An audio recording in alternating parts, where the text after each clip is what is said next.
Hello, welcome back. This is part 3 of our video on writing the 5-part paragraph.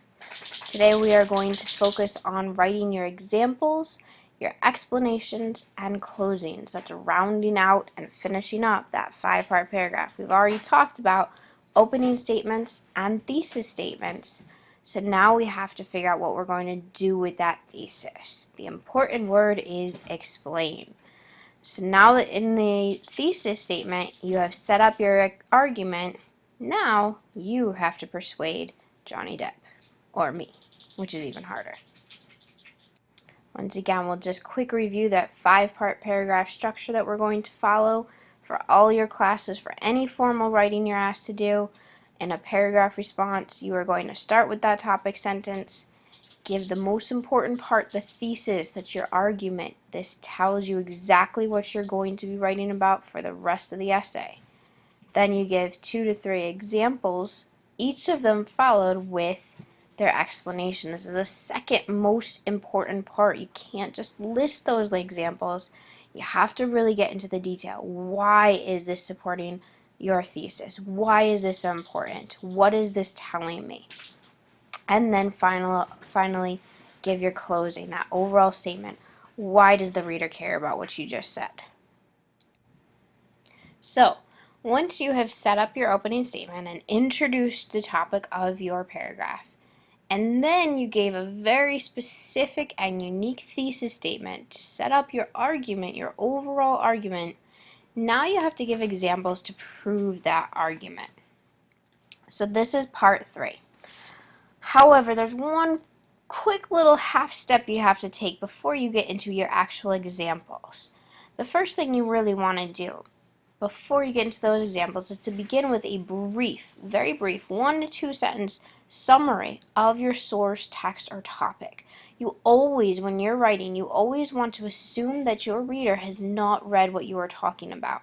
So if you're going to write about Romeo and Juliet or Lord of the Flies, give a sentence or two to just sum up what is happening in that text, or if you're working with just one chapter or one poem, just give a basic overview so we know the main points that you're going to be addressing. Don't need to retell the whole story, but just give us the key details so we know what text you're referring to. It gives us a common starting point so that we understand your argument, your thesis, and your examples more clearly. After you've done that, you're going to come up with specific examples to support and prove your argument. These examples must be related to your thesis. If you're arguing that the movie Shrek teaches us about how to be a true friend, you're not going to talk about the discrimination against fairy tale creatures. That's not a related example. It doesn't connect, so that would be off topic. Then you're going on to a tangent, and it draws us away from your main point. It's very easy, if you don't have a strong thesis, to get distracted by the little details. If you have a strong thesis and you keep returning to your thesis, circling back to that thesis, then your examples will be directly related and your overall writing will be stronger. As much as possible, if you ever can, you want to use a quote from the text. This is your textual evidence. This will best prove your point because it is coming from the text or source that you are using. Remember, a quote can be a single word or phrase that helps make your point. It doesn't necessarily need to be a whole line. It doesn't have to be and shouldn't be a whole paragraph. That would be too much, especially for a paragraph that you're starting with. Once you've established your examples, then you must explain them. I've read many essays, many paragraphs, well-written paragraphs that have beautiful examples, but if they're not explained, I don't understand how they're proving the thesis. You must make that connection. Don't simply list them, explain them. Whenever you suggest an idea example, you always explain what you mean. This comes down to that why, how, those kind of words. How does this connect? Here's an example, again going back to Shrek because we love Shrek. The red part you'll see is the actual example. The blue is our explanation. Notice some of these key words, these key trigger words that we can use to start off. All right. Remember, we start our examples with the summary. So you would say in Shrek, then give your example. And for explanations, a great trigger phrase to use is here we can see, or in other words, or something along those lines. So for example, in Shrek, we learn that a good friend forgives. Shrek had to ask for Donkey's forgiveness for making assumptions and being mean. So here's our example of how a good friend has to forgive. Shrek had to ask forgiveness. So now we need to understand why he had to ask forgiveness. What did he do? What was going on? So we explain.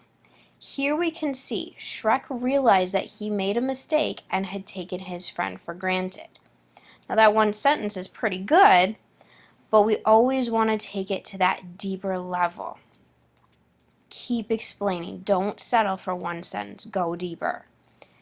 He now knew that Donkey was on his side and trying to support him in his dreams, and that he had been holding himself back because he was afraid to trust anyone.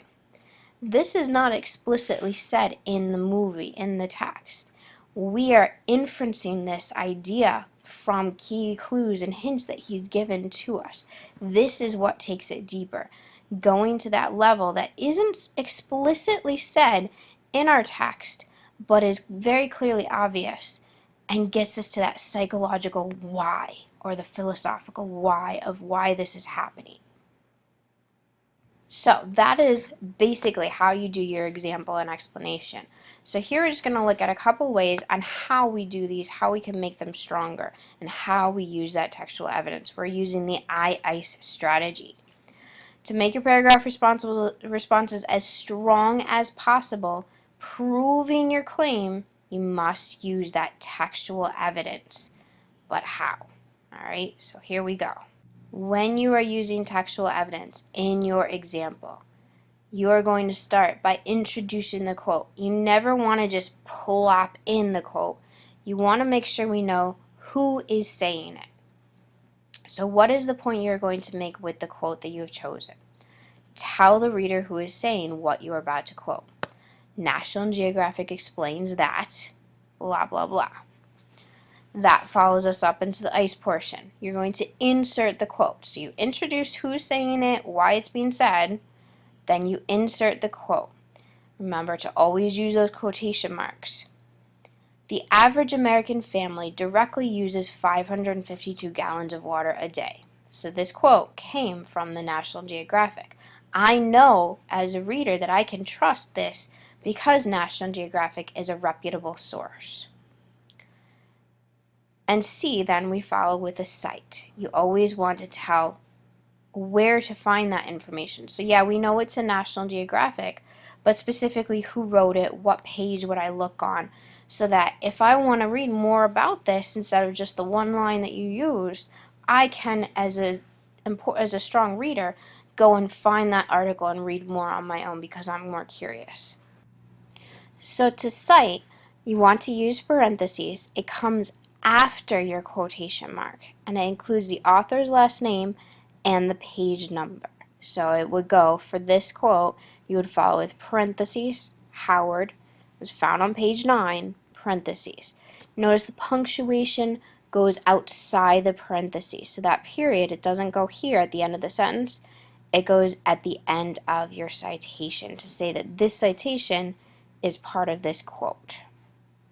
Finally, just like with those examples, so this is your example section right here, then you go into your explanation. You explain how the quote proves your point.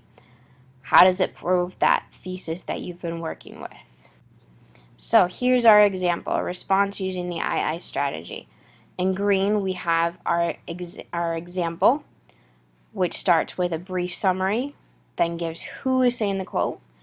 In red, we see the actual quote. Blue, we see the citation. And in yellow, we see the explanation.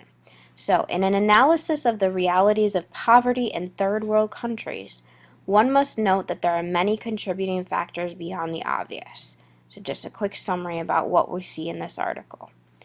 National Geographic explains that, there's our introduction so we know where the quote came from, the average American family directly uses 552 gallons of water a day, while a typical African family uses 5 gallons of water a day. And this comes from our citation, Howard 9. And here's our explanation. So we're going to now prove our thesis, our main point.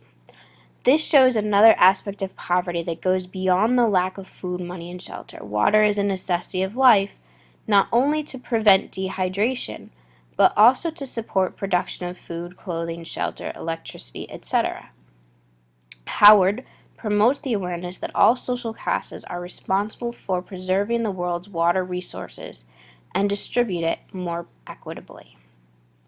So this is a solid example of example and explanation.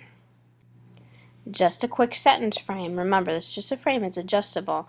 For your examples, always go back to this sentence frame that we've been using. When so-and-so says, there's your speaker or your source, then you give your quote and those quotation marks, citation, page number, and the author. She is explaining to us, and then explain. And then take it to another deeper level. She tells us because, why. So this is just a solid frame you can use in your example and explanation section. Finally, we need to wrap up our paragraph. You don't want to just leave it at the end of an explanation and not pull all our ties together and really bring us back to that main point we're making in the thesis. So part 5 is our closing. We've gone from the opening to the thesis to an example and an explanation, a second example and explanation, and now our closing. To wrap up your paragraph, end with a simple sentence explaining why this idea is important or what we should take away from this idea as a whole.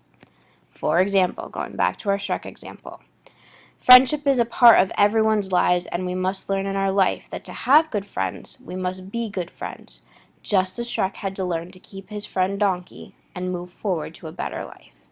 So it just brings it back home, gets a brief overview of that idea we wanted to get across. Here is one more example of the 5-part paragraph example, and it's an abbreviated one because I'm only using one example and one explanation, but after that would come a second example and a second explanation to make a really strong 5-part paragraph. Notice it's not 5 sentences long. You're going to need to take the time to really prove your point. So our opening. Power is an element of life that is always being searched for and fought over. So already I know we're going to be writing about some idea of power. I'm curious to find out what's going to be said about it. Here's my argument, my thesis. By looking at Maya Angelou's poem, Still I Rise, one can see that a person's true power comes from within and is not determined by an outside force. So now I expect that the rest of this paragraph is going to be proving to me how true power comes from within, and nobody outside me can give me that power, only myself. So here's my example. Angelou shows in her poem how even though a person might be ridiculed and bullied through bitter, twisted lies, that person cannot allow those lies to bring them down. They must rise above that awful treatment and still walk tall and proud like they have oil wells in their backyard. Now notice this did something a little bit different than our last example. Instead of taking a whole line, we took pieces of the poem. And I expect that now I'm going to have to understand what they mean by this. So we have a little summary in here. I know that they're talking about a person being ridiculed and bullied, and that that person in the poem is not allowing them to bring them down. Explanation. To do this makes you stronger than the person who has taken the energy to make fun of you. You are not allowing them to have power over you. Instead, you decide to be stronger than them and keep moving forward unaffected by petty drama. So here we've really emphasized this idea of power coming from within, not outside. Closing, wrap it up. Angelou's advice is so important for all to consider as a better solution that gives us far more strength than if we were to fight, which would allow the antagonizer to have power over our actions. So we've concluded this whole idea, and we know that power comes from within. So when you are writing, make sure you're using a solid 5-part paragraph structure.